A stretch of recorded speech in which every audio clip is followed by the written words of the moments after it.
of that, though. I don't understand that. Truth and stuff like that. And I'm Hello, Jay. You got an echo, Dyer. There he goes. All right. That's it up. That's all I really want to run with you, Derek. I know you have to eat, but this is one guest who wanted to come on and ask a couple questions. Jay. Me? Oh yeah, am I the guest? Yeah, you're the guest now. Well, it seems like the argument rests on an assumption of the things that you already know what things are and are not possible. And I mean, maybe it's right, the criterion that you've chosen. I think you appeal to things like scientists and stuff like that. But how do you know that you've chosen the right criteria for what is and isn't possible? Like what's the basis for that choice? You're talking to me? Yeah. I would just go with based on my observations and experiences and those of countless other critical scholars who evaluate this literature, and recognizing that we're dealing with legendary materials, just like Suetonius discusses the birth of Augustus through Apollo, several divine births in antiquity, but you have the miracle of Jesus' birth, and they look literarily very similar. I mean, very, very close linguistically. In fact, Plutarch talks about the birth of Plato by a virgin, Plato's mother being a virgin, by the pneuma and the dynamos, the power and the spirit. Plutarch's writing somewhat contemporaneous to the gospel literature. We're dealing with legend. And so this is what I would say when I observe that material and I see legendary genre, like a category today, we would fit Batman or Superman or something. In today's fiction, they would do something in antiquity similar to that. So when I look at that in a heuristic way, comparing the literature to other literature, I would across the board say they're all acting and looking, walking like a duck, talking like a duck, and they're a duck. That's why I would say. By that definition, though, the evolutionary account of the origin of human beings would also be mythological, right? I think we evolved, but you would disagree with me. No, but I'm saying by your standard, that would also be mythology, no? What would? The evolutionary account of human beings and their arising from the sea. I mean, Anaximander says that, and he gives a kind of a quasi-mythological account. So does that count as mythology that we throw out, or is that a solid theory? As far as Anaximander? The evolutionary account that I just outlined. Your criteria would cancel out his origins of human beings as mythology. Yeah, I would say that creation myths all across the board in antiquity are trying to explain etiologically. So now, in other words, evolutionary origins fit your standard of mythology that should be tossed out.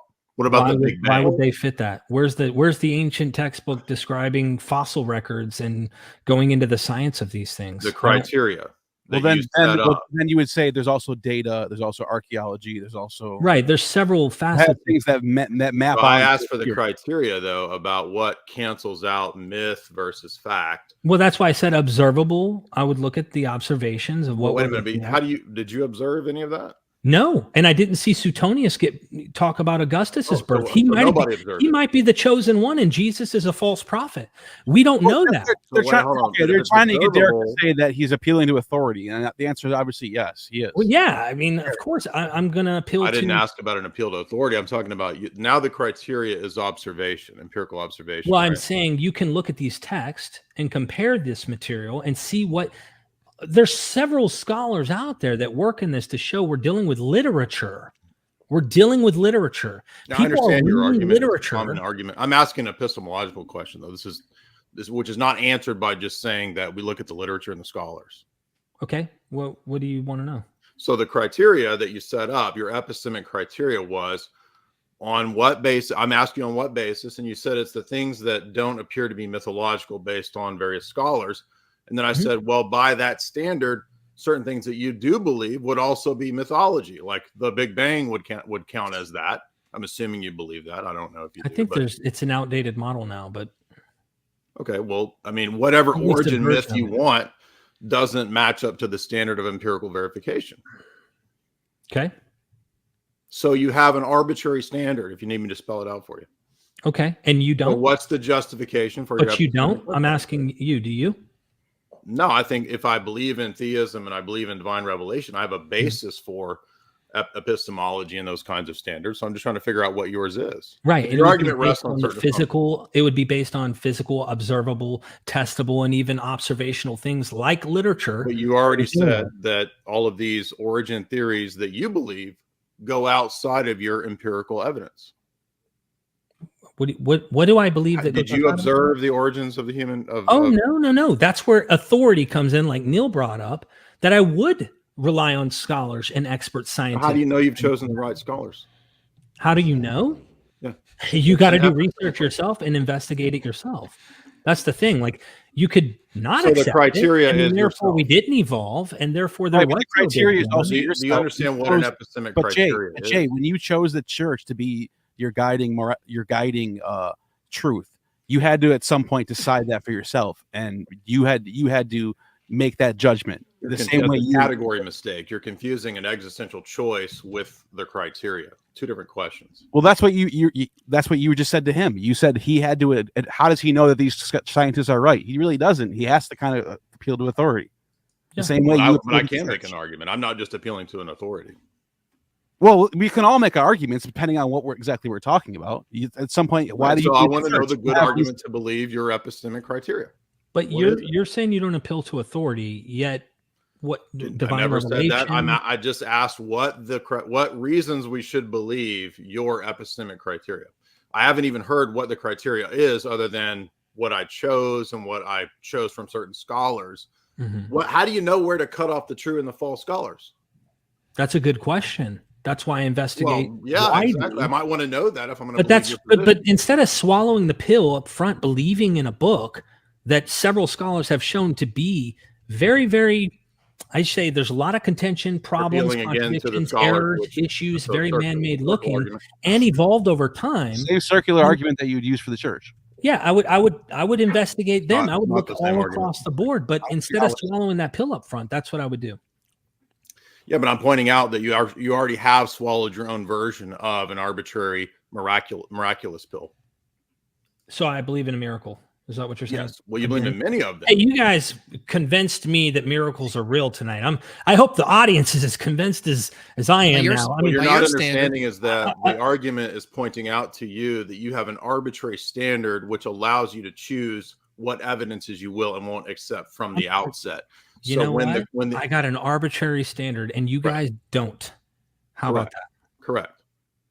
Right, because you believe in an ancient way book, we show that is in this kind of that is borrowing from other mythology to build its narratives, that is loaded with legend, contradictions, and errors that aren't the case. That argument, but that argument that you're making is based on the very thing that I asked you to justify. So you keep restating your position without justifying. I'm not going to do the research for you, brother. I'm not going to do I've done all the actually, I have just watched MythVision for like 10 years. And you'll see it all. It's all there.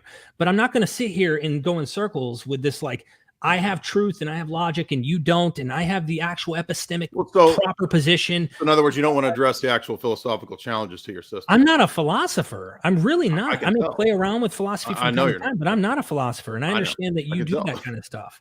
So, but if you're going to make arguments, you're in the domain of philosophy and And that's why I have scholars on my channel. Right. That's why I'm not. You're not going to make the argument now for the audience. You just want people to go to your channel. And Derek's Derek never really asked to get into the deep philosophical matter behind why he thinks what he thinks. He never really asked that. It just kind of got through upon him. Well, so there's not good reasons to. I mean, I like having these type of discussions, but I mean, Derek is not the type of. It seems like you guys are just throwing it on him. It's a gotcha bullshit. No, is it fair? Is it fair? Hold on. Is it fair? Is it fair to say if you think you have good arguments against Christianity or any other religion, that would necessarily be tied to some epistemic foundation that could be questioned? Is it valid to question the foundation? Okay, that's all that's happening. Okay. But you don't want me to do that right What now. I'm saying is it feels like a gotcha thing. And I've watched plenty of online back and forths between Christians and those like myself. And I honestly have a serious distaste for the presup kind of approach of you don't have knowledge. Well, maybe is it because you don't have an epistemic foundation? Why you don't like it? But we do. We have it, even though we're looking at an ancient book loaded with legend. And I don't get it. Okay, so where's precept wrong? because you have a problem. But that's with my that. point. You're starting with the conclusion that you have the answer, that you're the right one, that you have the epistemic truth, Yeah, that you're on the right side. So prove that your position's correct to me. Prove that your position's correct to me. Well, it would help to understand the form of that argument, right? Well, so just prove to me that you have the correct standard, the correct epistemic foundation. Show me how you know that yours is true.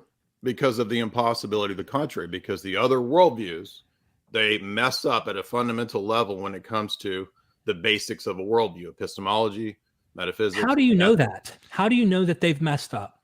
Because you can demonstrate it, like as I'm arguing with you, when you don't give an account for your arbitrary starting point, we already know that. So give me your starting point. I've asked you for that evidence, not right. I'm a holist, an epistemic holist, which means that I believe in an entire paradigm. There's no starting point that's neutral or arbitrary.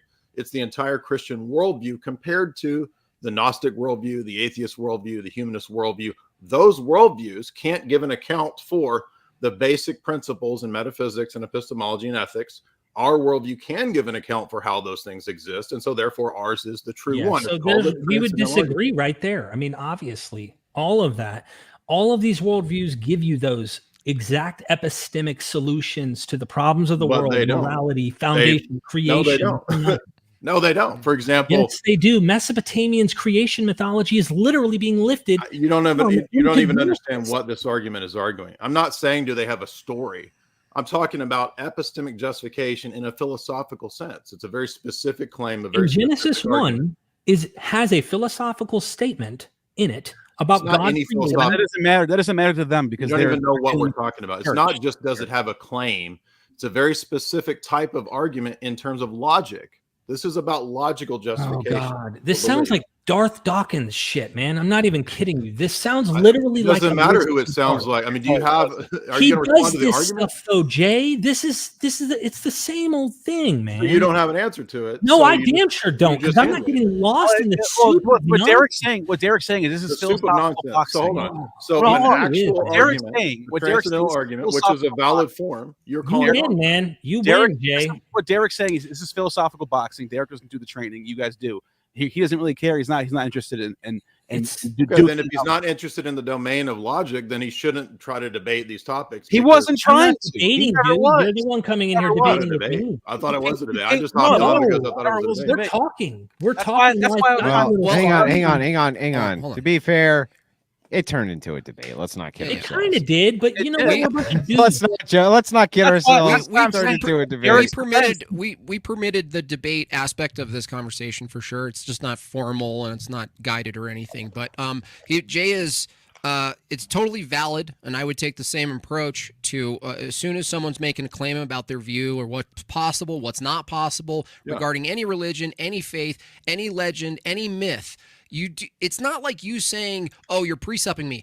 You're presupping also. Everybody's presupping. So if everybody's presupping that they're all man-made, yes, okay. I agree. I'm presupping that they all aren't. Claim is man-made. If they're all man-made, then what you just said is also man-made, and then exactly also it is. Out. Jay, amen to that. Hallelujah. Then so there's no truth. Then it's a contradiction. Right. So there's no truth. So you would be a relativist. Are we Pontius Pilate asking Jesus what truth is? Are we saying I'm thinking what the most factual thing is based on observations? So if all worldviews are man-made, is that also man-made? I agree. That would be a contradiction. I think humans have constructed these worldviews since the beginning of time. Before your Bible making was a universal written, claim that's relativistic. Humans have constructed. So he doesn't even care. He doesn't care. Do you see that that's a contradiction? You think it's okay to contradict? Because you're doing a construct too, right? So Dude, based on your hold on, Derek, on a serious you gotta understand this. Neil, I knew this was probably where this shit was going to go before we jumped in here. I didn't think it was going to do that. This is not planned. You don't want to be questioned at a fundamental level. This you can question Christianity. Hey, do you even know, Derek? Question. God, this is how you introduce yourself to people. God damn, dude. So now it's ad hominem. Now it's all you're a bad person. I'm just saying. I was invited to hop on here and debate. You jumped in here all fiery. We were just having a chill conversation. Okay, yes, I'm a bad person. So this you're is not a bad person, Jay. You're just a guy who's convinced of Christianity. And I was convinced of it for a long time, and I was a precept, and I started becoming evidentialist. That's not a good argument.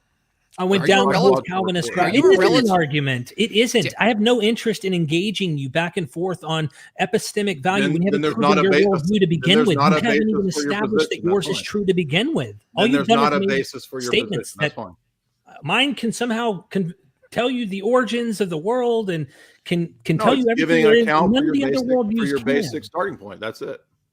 Well, you said yours can answer all of these questions, don't have a basis to believe it. And none of the others can. All right, right. Hang on. Guys, all of you, hang on. Just a second. Listen, Derek, I made sure that there was always supposed to be a fifth on this panel, by the way, and I'm glad that Dyer did hop on. The thing is that you haven't been dogpiled and made sure that nobody did dogpile you. But you've been kind of at the forefront, really hitting as hard as you could. And you've gotten actually the most, you've actually gotten the most amount of speaking time, which is fair, right? You guys asked me all the questions. And I think that's, again, what did I say? It's fair, right? So backing up, let's just kind of back up here between you and Jay, right? Just kind of lay out what your position is. And we can back up a little bit. It doesn't have to be so heated. Just kind of back up a little bit. Yeah, give kind of your overall position. You guys know my position. Well, everybody on this panel knows. I just want to make sure we got a good restatement. I'll tell you what's going to happen. Derek's going to give his position, and Jay's going to philosophically come out and say, "How do you know what you know? You don't know what you know. How can I believe you?" And then I'll ask him back. Prove that your position. Prove your position. I gave a transcendental argument. Mine can answer this, and somehow it does. The other ones can't. That doesn't prove your transcendental argument. Do you want to address that, or just keep talking past it? Tell me why transcendental arguments are wrong. What do you want me to say? Why are they wrong? Let me ask. I gave an actual argument. Tell me why those arguments. What was the argument? That yours is true and everyone else is wrong. The transcendental argument. Do what? The transcendental argument. Let me ask you. I gave that argument. Let's do it this way. Derek, are there any, from your view, right? Are there any necessary preconditions for anything you're talking about to be true? Anything.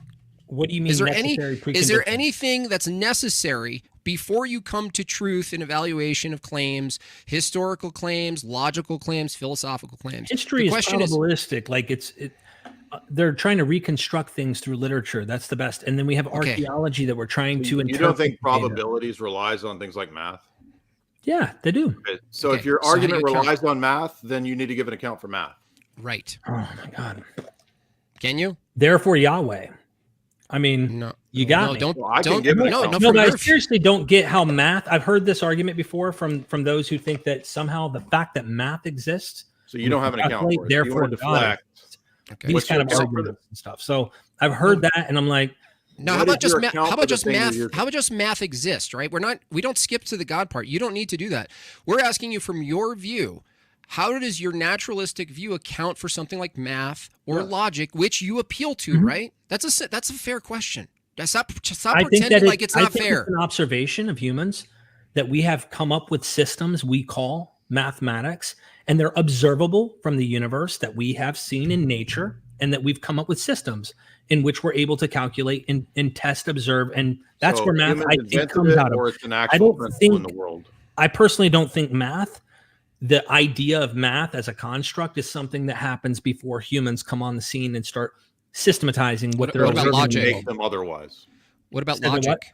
So you think we could make them otherwise if they're human constructs? I could make 2 + 2 be 5 if we all agreed? No, I'm saying they observe it. Well, you said they're human constructs. They have 2 pine cones, right? Well, they're not constructs. We've came up with the idea that 2 + 2, because there's 2 pine cones. Are you interrupting me the whole time, bro? Like, I can't even fucking talk, dude. You're not answering. Do you not understand? You're asking me, and I'm trying to explain to you my position. Your answer every single word I hear your mouth, and I'm like, all right. Well, hang on, Jay. Let him give his. Let him account. It's a construct, and then you said it's objective. Those two things. He did say it's a construct. So okay, well, I want to verify. No, I don't know philosophy very well. Derek, we'll make it terminology. We'll make it simple. Math is a derivative of logic, right? So we're asking you if you said math in its language is a construct, right? If it's derived from logic, are you saying that logic is a construct of the human mind? Is logic the laws of thought, the 3 classical laws, are they constructs? Dude, I don't even know the 3 classical laws. Okay, so the law of identity, did the law of identity, right, is that verified in nature with empiricism? I don't know. Do you agree that it exists? I've never delved into philosophy. Okay. Okay, that's fine. You don't have to be defensive. This is like, no, I mean, but like you guys are asking tons of questions I don't know the answer to, but you're making it sound like a gotcha, and I'm like, I don't. Does the law of identity exist? I don't know. Okay. And I'm saying so if you're going to make arguments against Christianity, you might want to know. You guys are coming at it from philosophy, right? And I'm saying there's a handful of other philosophers that I could pull in from a skeptical point of view, who would say everything you're saying that's a fallacy. Doesn't add up. I'm not saying it is. I'm telling you what I could do. He's just saying He's just saying he's not a philosopher. I'm saying, dude, if you engaged me textually, you would be stomped on just like you're doing to me right now with precept stuff. Okay. There is no comparison when it comes to biblical material on what I've seen from you, Jay, but you can get me on the philosophy stuff. That's all cool. But when we're talking textual, we're talking biblical stuff, we're talking about mythology, legends, and such, and understanding these ancient sources, the evolution of this material and things, you're out of your field. Derek, hold on. You got me on philosophy. I admit I have no clue. One question. Is your analysis of all of the texts in the scripture, does that require a philosophy? I imagine we all have some form of philosophy. Great. So what Jay's asking, and maybe he's not doing in the language that you prefer or that you're aware of, right? So you're getting like kind of like heated about it. All he's asking is, it's competitive, guys. We're competing for worldviews right now. So if you have a worldview that says I can go back and through history using a philosophy, you admit you have a philosophy that informs how you do empiricism, historicity, looking back, which authorities to listen to, which one not to listen to. I'm telling you that that activity is informed by a philosophy that precedes the activity, right? Right. And so I think you and me would have a common ground. Okay. When it comes to observable, normal, everyday things, right? You and me would share that. You might go beyond me and say, hey, there's metaphysical, there's spiritual, there's miraculous and things like that. We would step hand in hand if we were doing some detective case and going to observe a murder or anything else. You and me would be probably on the same page. I imagine you wouldn't go to the palm reader or to the ghost whisperer to find out who killed Sally Sue over here in this room. We would both use the same tools, the same observations in the natural world to come to those conclusions. I'm saying I restricted my observations at that. And what happens when I see miraculous stuff appear in antiquity? Yes, I cannot prove it did not happen. Just like I say, I cannot prove Asclepius did not heal the blind or raise the dead or Heracles or any other god as well. The point I'm getting at is what's most likely on my observations based on the tools that I'm using, which you would walk hand in hand with me on most cases, is that I'm looking at this other material and saying, Asclepius, legend, myth. Isis, legend, myth. Mesopotamian, legend, and myth. And I see the same characteristics happen with the Caesars, historical people that are being legendized, fictionalized. Okay. I understand. Okay, that's a lot. That's enough. Now, what Jay is saying is that everything you just said, by your own standard, is a myth. Do you agree with that? I mean, that's the argument. A myth is a story or a narrative or about something, right? And that's what you told, a story. So based on your view, the claim XYZ is a myth based on your own standards of the absence of empiricism, absence of observation, is that your account of the myths meets the criteria of myth, correct? I guess. I mean, you guys are defining myth in a strange way. No, you defined it. No, we're defining it by your criteria. Okay. I guess if that's what you guys want it to mean, I mean, I define myth as a story something in antiquity that is fictional, that is telling a fictional story, has no basis in actually what happened. That's what I would say is myth. It's a legend. It's a story to embellish or enhance. Your own position fits under that. Oh, that's your observation of my position. That's the argument you just made. I would say yours is no. You didn't actually ask Derek what he thought about evolution. You just brought up evolution. No, we don't even have to talk about that. The very thing that he just said, that all worldviews are constructs, applies to his worldview. Yep. And so that means in 30 out his argument. That means in 1,000 years, our Derek MythVision, right? The channel will be appropriately named. In 1,000 years, people look back and they'll go, "Oh, this guy's account of history, right?" And there'll be all this. I'm a prophet. I'm going to tell you what's really going to happen. You're going to be shocked. By the end of this year, I'll have 500,000 subscribers. There's going to be a serious online movement of people moving toward and gearing toward what I'm actually showing on this channel. Less and less people, I imagine, are going to go toward that more fundamentalist approach and saying that this is the one true religion. They're going to find ways to somehow rationalize, maybe even blend their beliefs to some seculars we talked about earlier, Andrew. But MythVision is going to make a serious dent. It's already been doing so, and I'm predicting 500,000 subs by the end of this year. Of people who you can't ask their foundational epistemic just don't system, ask right? Well, I don't know if you want those people, but I'm happy you're making a living, Derek. I actually don't, I wish you the best, and you're actually welcome anytime. I know we kept you a little longer this time, but I do plan on doing these panels. I'm okay with them being contentious. I'm okay with them going 3 hours. We're hitting 4 now. I apologize. Not okay with Neil not participating at all, though. Neil, you want to have a conversation? Neil, jump in when I could. I tried. And to be fair, Jay didn't actually know the context he was going into. He just got thrown in. So that's why I was trying to pull the brakes on him. Like, hey, chill. It's not that big of a deal. I wasn't Jay, I wasn't saying you're bad. Jay watched a little before and saw us getting hyped. Was like, you're not having all the fun without me. It's still permissible though, and I think it does matter. I mean, so you can't even blame him, right? No, I mean, it was more fun than a human being should be allowed to have. Let's face it. True. Yeah. And when you have your hair all bound back like that, you know what I mean, like Dyer does. If you got a couple screws loose. Plato, he's close. You're close, Jay. I see Plato behind him too. Well, no, I think all those questions are actually valid. Yes, they're different ways of asking questions. I think there are actually more important questions, what Jay's asking, but we're not used to those questions. We go into historicity, we just grant ourselves some access to the past, and we try to shuffle around what we think is true and not. I think it's totally fair, and under another circumstance, Derek, I actually invite you to actually try to engage with it, because every time this happens, our experience, right, the pre-sup clan of you guys is you just say, "Oh, you're pre-supping me." I mean, that's not. You gotta understand from both views that from our view, I agree. It's not an answer, and that is a cop out for me as someone who doesn't engage with pre-sup stuff on that basis, because I don't think there's any way to ever convince someone who's in that, who's actually persuaded by their. Derek, can I ask you for a favor? When we have one of these panels again, would you mind? Because I understand if you don't have like a good philosophical background or this or that, you know what I mean? I do use a lot of intuitive argumentation myself, but these scholars that you do know, would you be willing to bring them on with you? And then we can continue with this, and we can have a guy like Dyer on here. We can all have this discussion. So what I would like to do when it comes to philosophy, I don't know, Dyer, have you ever engaged with, is you'd rather Dyer engage specifically?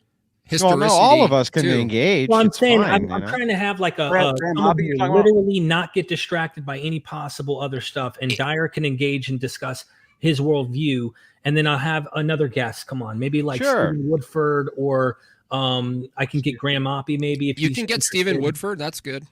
Yeah, I'm buds with Stephen. And reason I brought up that I have friends that I could call in. You don't have friends. Stop lying. You have associates. I paid them very good money to be my friend. You have corporate associates. I looked it up, Derek MythVision LLC. Yeah, LLC. He's got the whole corporate board. You're just gonna grab people from your corporate board to go against Dyer, or what? Grab people from my no. I would love it. I would love it if you had some people, whether on my channel, Jim Bob's or Jay Dyer's, if you guys would like to come back, you know, have one of these guys come on. Let's tangle it up. I'm always down. I'm always down. Yeah. I will see what I can do with Stephen, because he is in the philosophy vein. I'm not. I'm more into the textual history, stuff like that.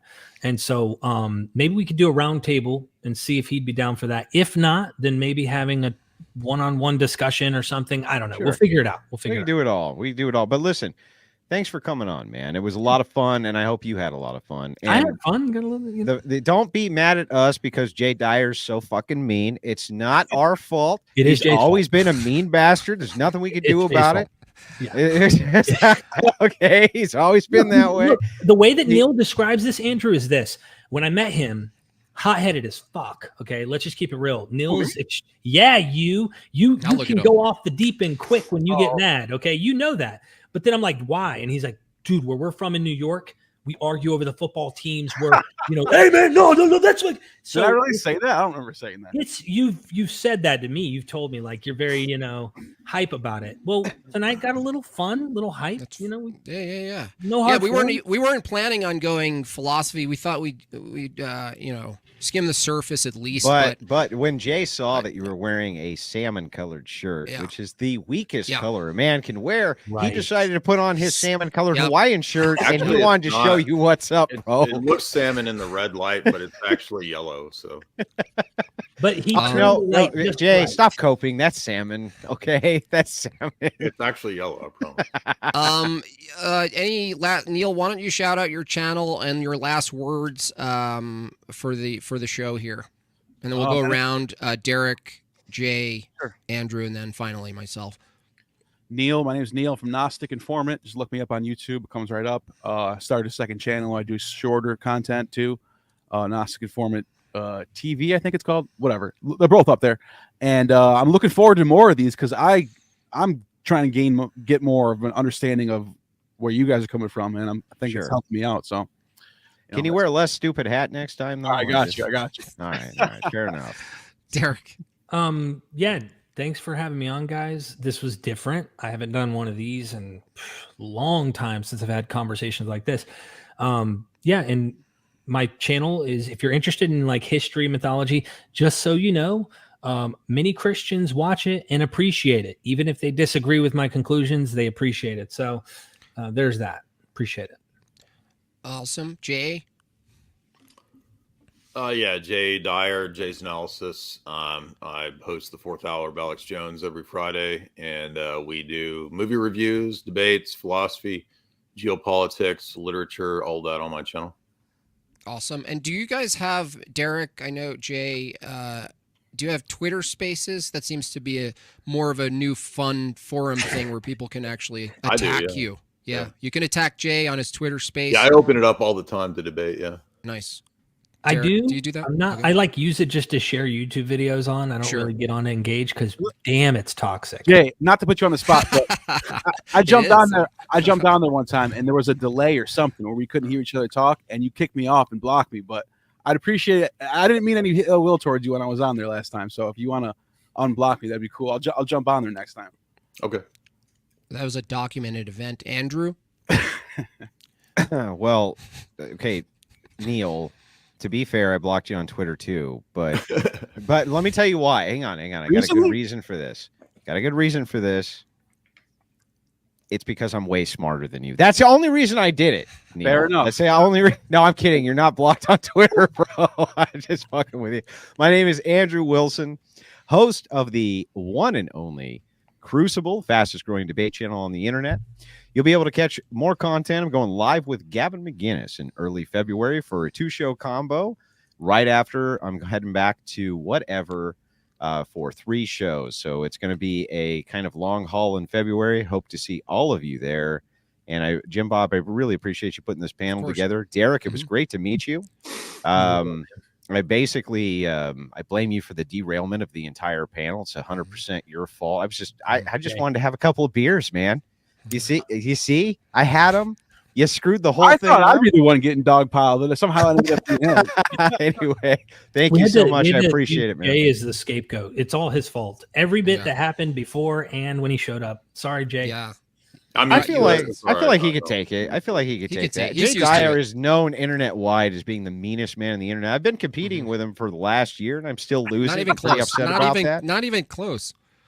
I mean, he goes right for the jugular every time. Andrew, you're like, hey, how's it going? Where do you live? Oh, you like shit beer too? Jay's like, look, hey, I'm not trying to be mean, but here's my cleaver. It's like, but we do appreciate you guys coming on. I do want to do this more. A lot of our interactions are actually debate driven, which I'm fine with. I love debating.